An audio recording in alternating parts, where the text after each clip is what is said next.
여러분은 혹시 같은 돈을 벌어도 집집마다 결과가 완전히 다른 이유를 생각해 보신 적이 있으신가요? 누군가는 평생 벌어도 늘 빠듯하고, 누군가는 큰 돈을 벌지 않아도 생활이 흔들리지 않습니다. 사람들은 흔히 능력 차이, 운 차이, 시대 차이라고 말합니다. 하지만 오랜 세월을 살아온 분들은 이미 알고 계십니다. 돈은 버는 것보다 지키는 방식이 더 중요하다는 사실을 말입니다. 그리고 그 시작은 은행 통장보다도 집 안에서 먼저 드러납니다. 예로부터 부자는 집을 보면 알 수 있다고 했습니다. 겉으로는 비슷해 보여도 그 집에 들어서면 기운이 다르다고 말입니다. 풍수지리에서는 집은 사람의 몸과 같다고 봅니다. 사람의 몸에 독소가 쌓이면 아무리 좋은 음식을 먹어도 건강이 무너집니다. 집도 마찬가지입니다.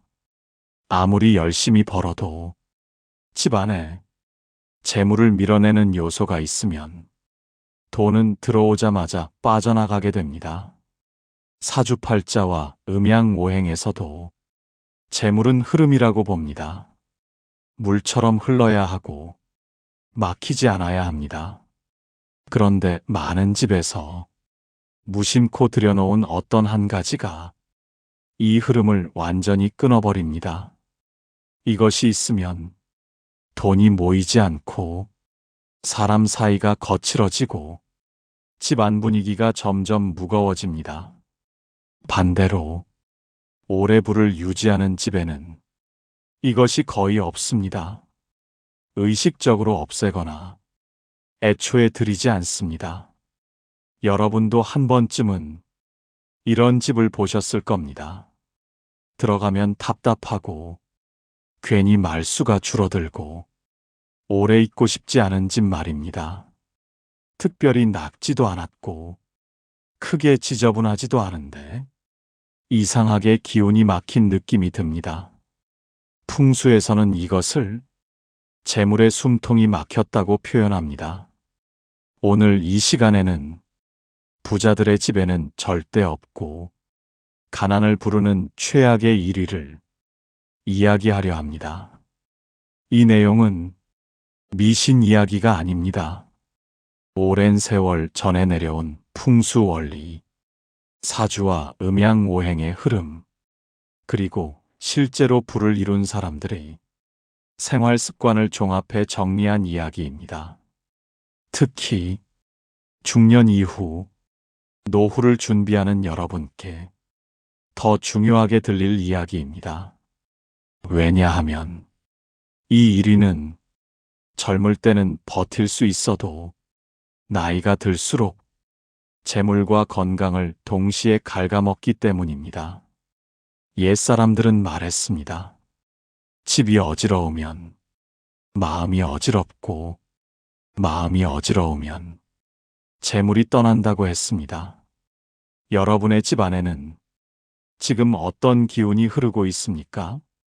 돈이 들어오면 머무를 자리가 있는지, 아니면 머물 틈도 없이 밀려나고 있는지 잠시 돌아보시기 바랍니다. 오늘 이야기는 여러분을 겁주기 위한 이야기가 아닙니다. 지금이라도 바꾸면 충분히 달라질 수 있다는 이야기를 드리기 위함입니다. 작은 하나를 바꾸는 것만으로도 집안의 분위기와 돈의 흐름은 놀라울 만큼 달라집니다. 이제부터 부자들의 집에는 없고 가난을 부르는 최악의 1위가 무엇인지 차분히 풀어가겠습니다. 이어서 첫 번째 이야기부터 본격적으로 시작하겠습니다. 부자들의 집에는 절대 없고 가난을 불러오는 최악의 1위는 바로 쓰지 않으면서 버리지도 않는 물건들입니다. 다시 말해 쌓아두기만 한 잡동사니 고장났지만 언젠가 쓸 것 같아서 남겨둔 물건. 몇 년째 손도 대지 않는 물건들입니다. 이것이 왜 풍수지리와 사주, 음양오행에서 최악의 1위로 꼽히는지 지금부터 차분히 설명드리겠습니다. 풍수에서는 재물은 기운이라고 봅니다. 그리고 그 기운은 흐를 때 살아있고 막히면 죽는다고 말합니다. 집안에 물건이 과도하게 쌓이면 기운이 흐르지 못합니다. 특히 사용하지 않는 물건은 정체된 음기를 만들어냅니다. 음양오행에서 보면 재물은 양의 기운에 속합니다. 움직이고 순환하고 활력을 가져야 합니다. 그런데 안 쓰는 물건, 고장난 물건, 먼지만 쌓인 물건은 모두 음의 기운을 강하게 만듭니다. 이 음기가 집안에 쌓이면 재물의 흐름이 느려지고 결국 막히게 됩니다. 여러분도 이런 경험 있으실 겁니다. 집안에 물건이 많아질수록 이상하게 결정이 느려지고 마음이 답답해지고 돈 쓰는 감각도 흐려집니다. 이건 우연이 아닙니다. 옛사람들은 말했습니다. 비워야 채워지고 막히면 새 것이 들어오지 않는다고 했습니다. 부자들의 집을 보면 공통점이 있습니다. 물건이 적습니다. 아주 비싸서가 아니라 필요한 것만 있습니다. 반대로 늘 돈이 모이지 않는 집을 보면 공통점이 또렷합니다. 언젠가 쓸 것 같다며 쌓아둔 물건이 너무 많습니다. 옷장에는 몇 년째 입지 않은 옷이 걸려 있고 베란다에는 고장난 가전과 박스가 쌓여 있고 서랍에는 정체를 알 수 없는 물건이 가득합니다. 풍수에서는 베란다와 현관을 재물이 들어오는 입이라고 봅니다. 그런데 이 입을 박스와 잡동사니로 막아두면 돈이 들어오려다 되돌아가게 됩니다.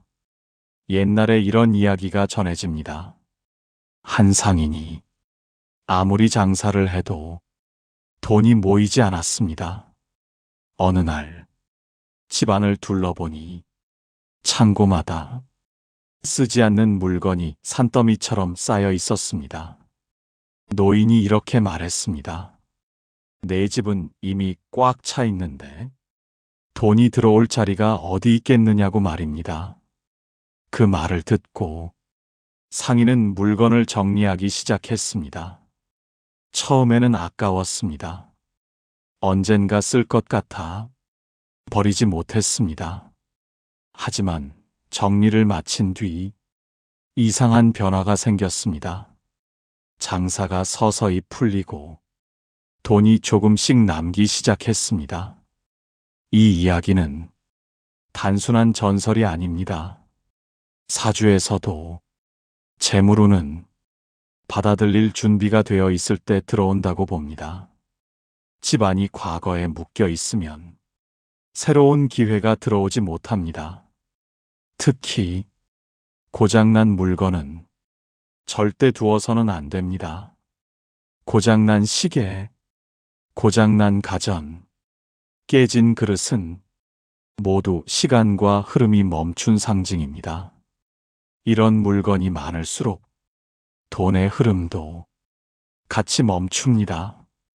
여러분이 아무리 열심히 아껴도 돈이 새어나가는 느낌이 든다면 통장부터 보지 마시고 집안부터 보셔야 합니다. 지금 당장 묻고 싶습니다. 여러분의 집에는 몇 년째 손대지 않은 물건이 얼마나 있습니까? 그 물건들은 여러분의 삶에서 이미 역할을 다했습니다.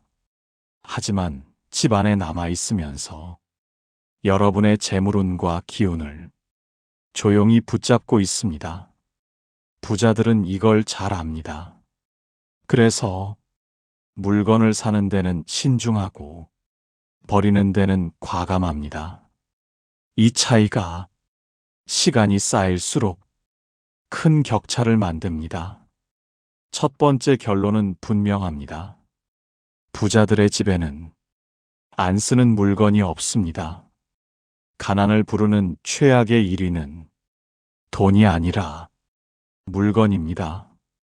이제 이어서 두 번째 이야기에서는 이 물건들이 어떻게 사람의 마음과 판단까지 무너뜨리는지 더 깊이 풀어가겠습니다.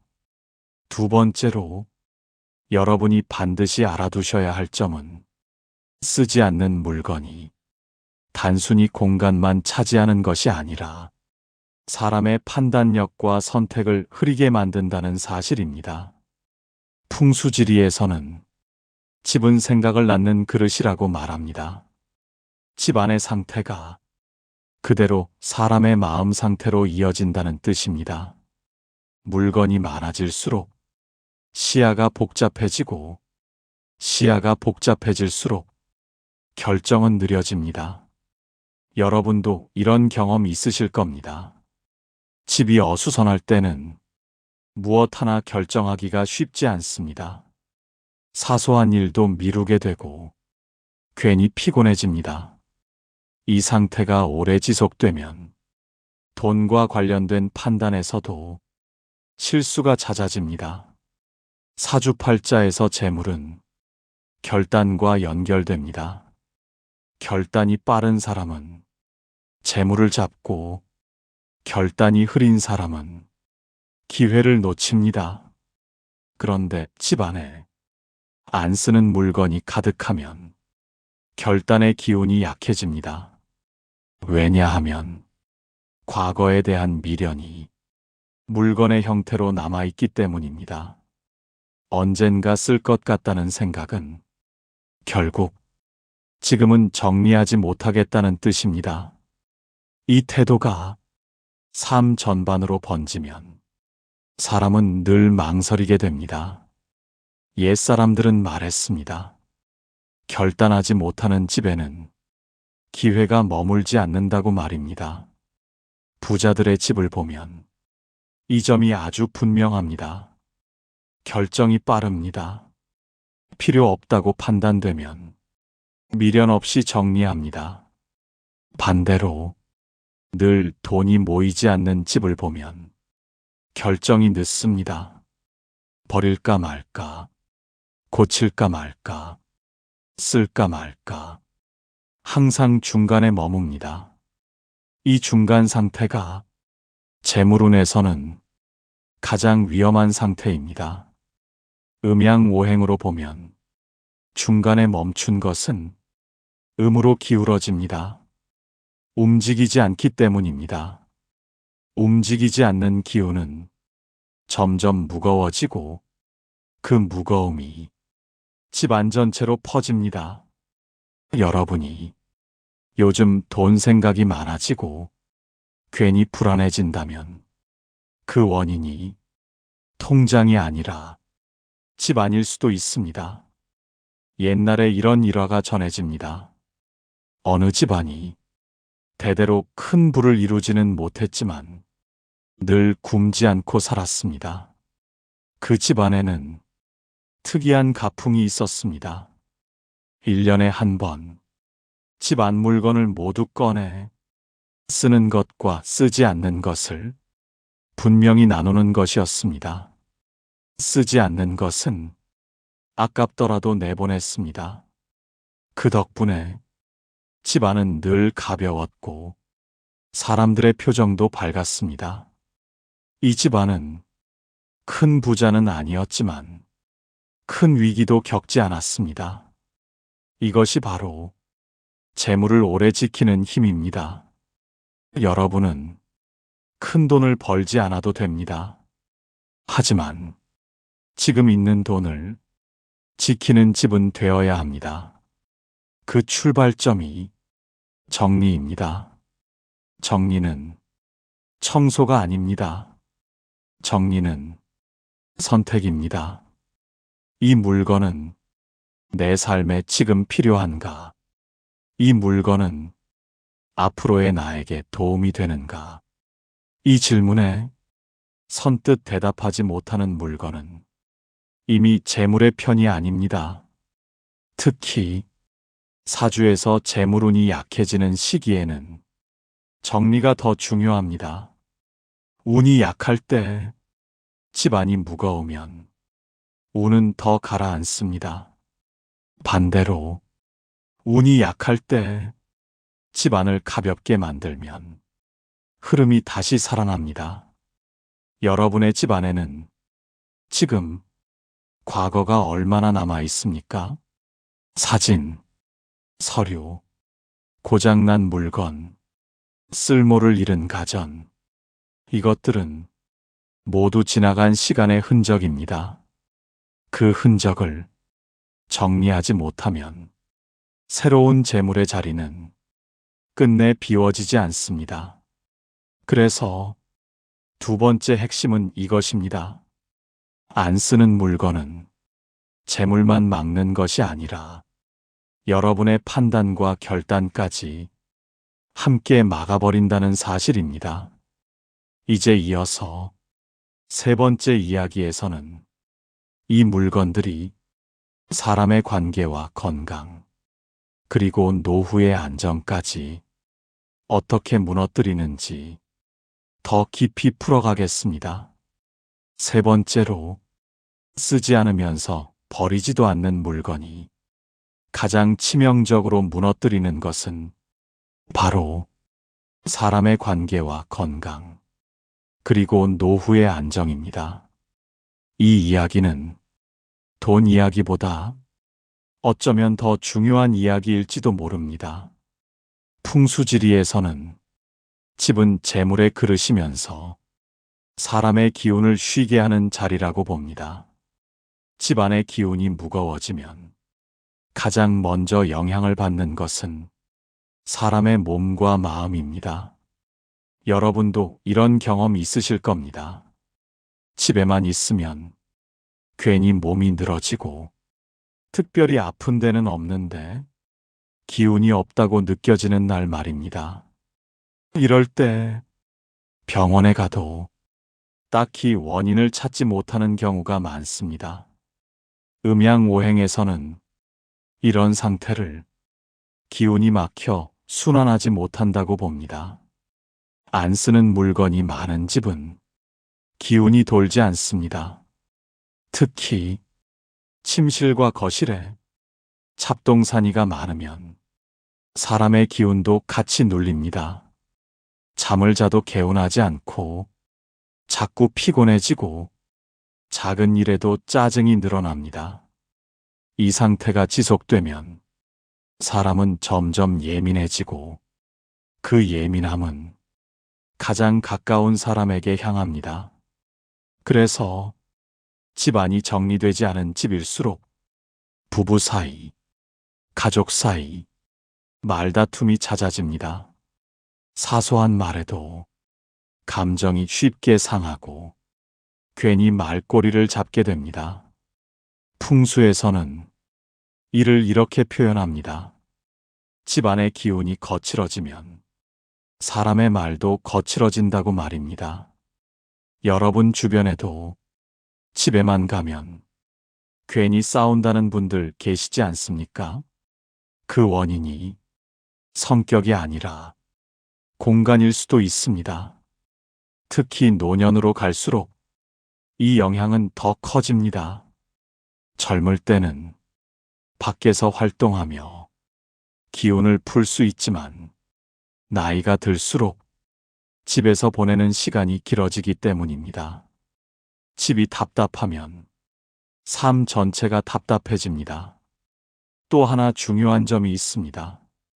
안 쓰는 물건이 많은 집은 사람의 관계도 정체시킵니다. 집이 어수선하면 사람을 부르기 꺼려집니다. 손님이 오면 괜히 신경 쓰이고 마음이 불편해집니다.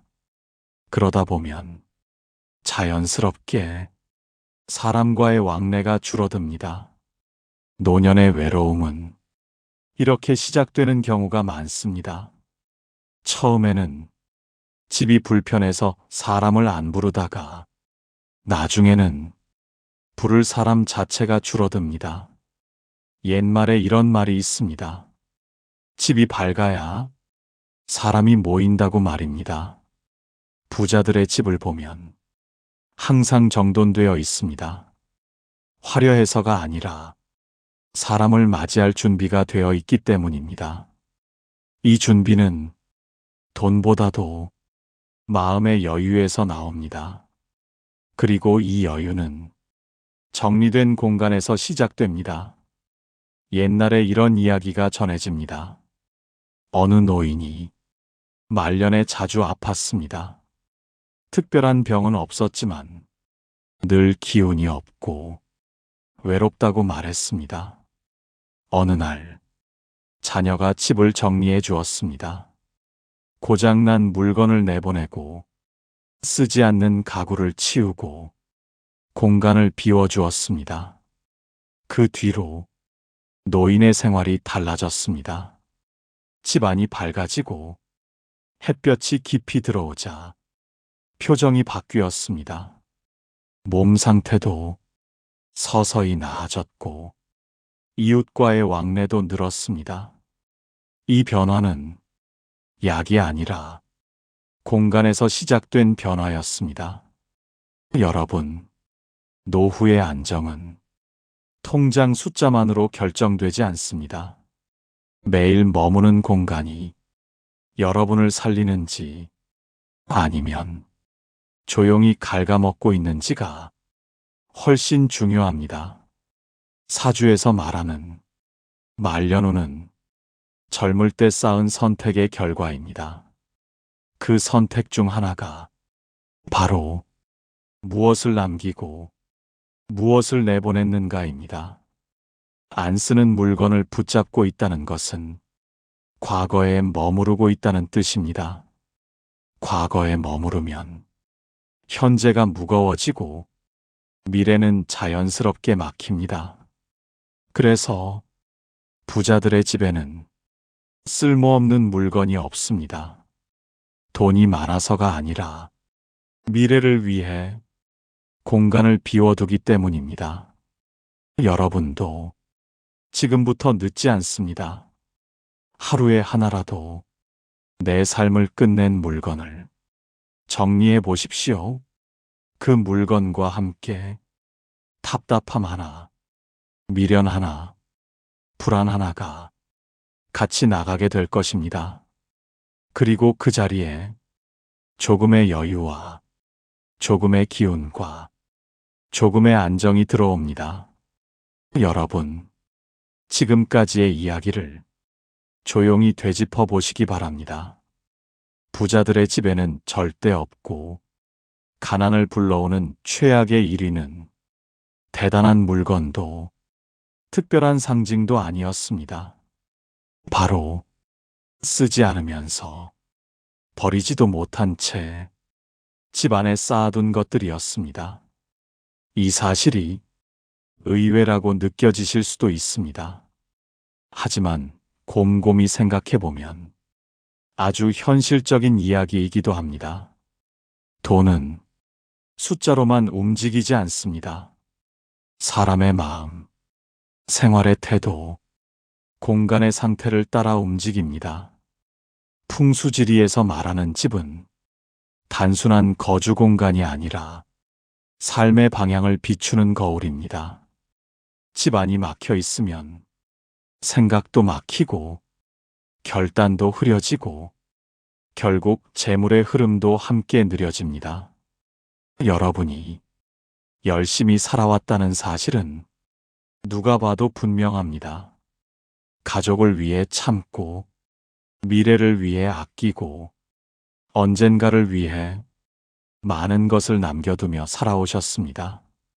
그 과정에서 물건도 함께 쌓였을 뿐입니다.